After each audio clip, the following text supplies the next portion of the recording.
Hello विद्यार्थियों, आज मैं आपको प्राचीन भारत में समाजशास्त्र के विकास के बारे में बताऊंगा। Development of sociology in ancient India. Bharat में समाजशास्त्र का प्राचीन काल से कैसे विकास हुआ, क्या रूप था इसका प्राचीन काल में, इस पर प्रकाश डालूंगा जो आपके एग्जाम के लिए काफ़ी महत्वपूर्ण होगा। वैदिक कालीन में सामाजिक अध्ययन क्या था?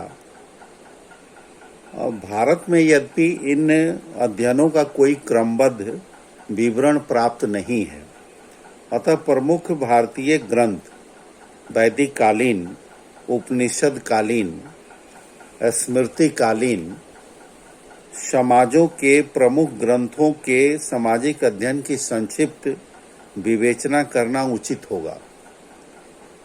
इन धर्म ग्रंथों के बाद भारत में सामाजिक अध्ययन का इतिहास लगभग 4000 वर्ष पुराना है। वैदिक काल में ही सामाजिक जीवन एवं मानवीय संबंधों ह्यूमन बिहेवियर का सूक्ष्म अध्ययन करके विस्तृत व्यवस्थाओं का निर्माण कर लिया गया था। वस्तुतः भारत में ही सबसे पहले सामाजिक अध्ययन की परंपरा शुरू हुई थी। यह वह समय था जब हमारे यहाँ का सामाजिक ज्ञान अत्यधिक उन्नत अवस्था में था और पश्चिमी देशों के विद्वान भी यहाँ शिक्षा ग्रहण करने आया करते थे। वर्णाश्रम व्यवस्था, कर्म, संयुक्त परिवार, ग्रामीण गणतंत्र तथा विभिन्न वर्गों के अधिकारों आदि की व्यापक विवेचना करके समाज को संगठित बनाने में सफलता प्राप्त कर ली गई थी।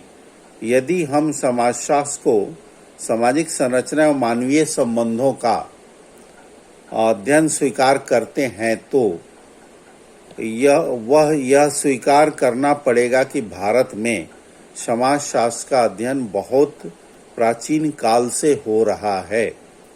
प्राचीन काल में हमारे राष्ट्र में वैदिक परंपरा को अधिक स्पष्ट करने के लिए उपनिषदों की रचना की गई। इस काल तक यह स्वीकार किया गया कि व्यक्तिवाद एवं भौतिकवाद द्वारा समाज को अधिक समय तक संगठित रखना बहुत कठिन होगा। इस दृष्टि से दर्शन एवं पारलौकिकता के आधार मानकर व्यक्ति के कर्तव्यों का निर्धारण किया गया। भारतीय समाजशास्त्र के इतिहास का यह समृद्ध बौद्धिक काल था। इस काल में मानव के परम लक्ष्यों का निर्धारण किया गया। ईसा से लगभग 1000 वर्ष पूर्व हमारे समाज ने परिवर्तन की एक नवीन प्रक्रिया का सामना किया। इन परिवर्तनों पर रोक लगाने के लिए एक ऐसी सामाजिक व्यवस्था की आवश्यकता अनुभव की जाने लगी जो यद्यपि लोक कल्याणकारी तो हो परंतु परिवर्तन को प्रोत्साहित न करे, ताकि परिणाम स्वरूप समस्त वर्णों को एक दूसरे से पृथक कर दिया गया तथा अनुलोम विवाहों को प्रोत्साहित किया गया। समस्त वर्णों को अपने अपने क्षेत्र के भीतर ही विवाह एवं अन्य सामाजिक संपर्क की अनुमति प्रदान की जाने लगी। परिणाम स्वरूप सामाजिक व्यवस्था में जो परिवर्तन आए वे कालांतर में प्रगतिशील न रहकर प्रगति और विकास यात्रा में बाधा बन गए।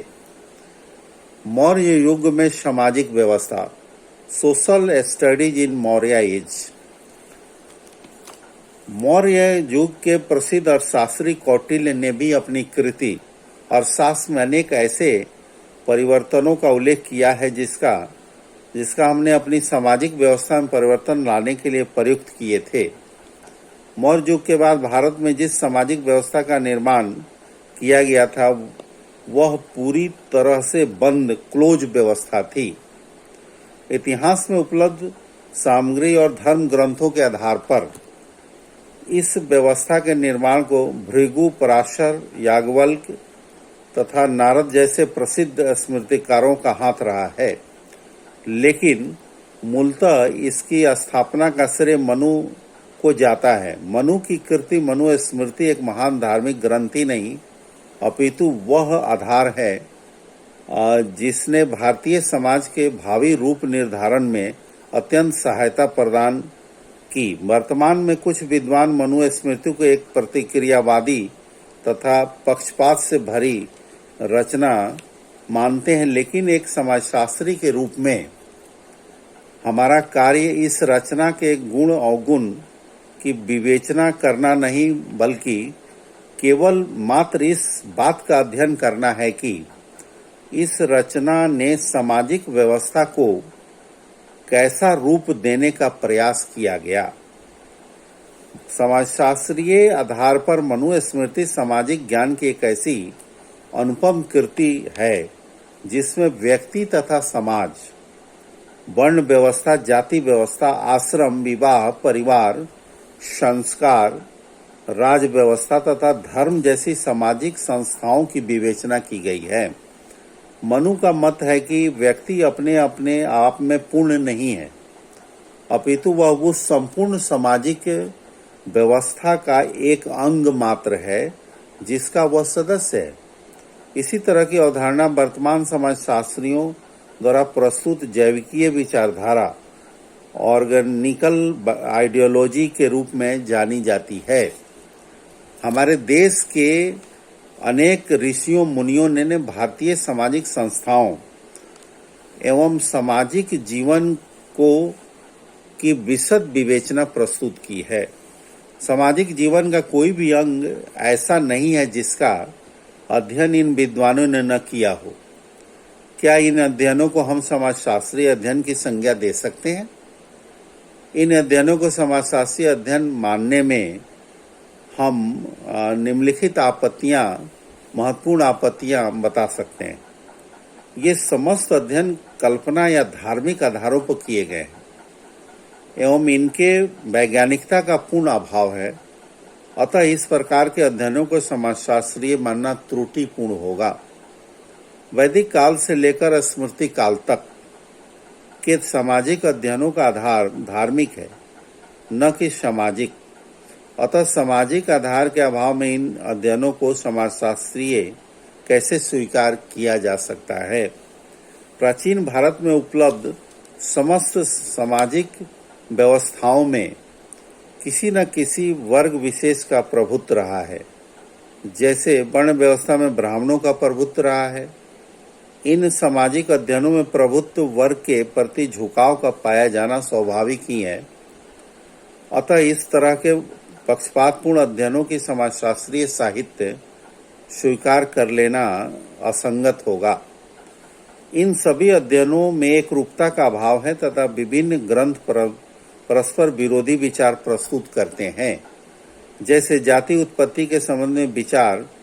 अतः ऐसे अध्ययनों को समाजशास्त्रीय मानना असंगत है। वैदिक तथा स्मृतिकालीन समाज सामाजिक अध्ययनों की श्रेणी में अग्रणी रहा है तथा भारत में आज से लगभग 4000 वर्ष पहले समाजशास्त्रीय अध्ययनों की एक स्वस्थ परंपरा प्रारंभ हो चुकी थी। लेकिन बाद में अनेक राजनीतिक तथा सामाजिक आर्थिक कारणों से इन अध्ययनों को विकास गति मंद होती गई। अध्ययनों की विकास गति मंद होती गई और पश्चिमी राष्ट्रों की तुलना में भारत के बहुत कम स्वस्थ एवं उच्च स्तरीय समाजशास्त्रीय साहित्य का सृजन हो सका। अतः मैं विद्यार्थियों से कहूँगा कि ये जो प्राचीन भारत में समाजशास्त्र के विकास पर जो मैंने अभी आपको बताया, वह एक रिलीजियस ज़्यादा है, न कि ऑथेंटिटी कम है। लेकिन हमारे सब्जेक्ट मैटर के रूप में हम इसका वर्णन कर सकते हैं। अब नेक्स्ट मैं पूरे प्राचीन काल में पूरे विश्व में समाजशास्त्र का विकास कहाँ कहाँ कैसे समाजशास्त्री थे उस पर प्रकाश डालूंगा। तब तक आप जो मैंने बताया उसको पढ़ें। Good bye.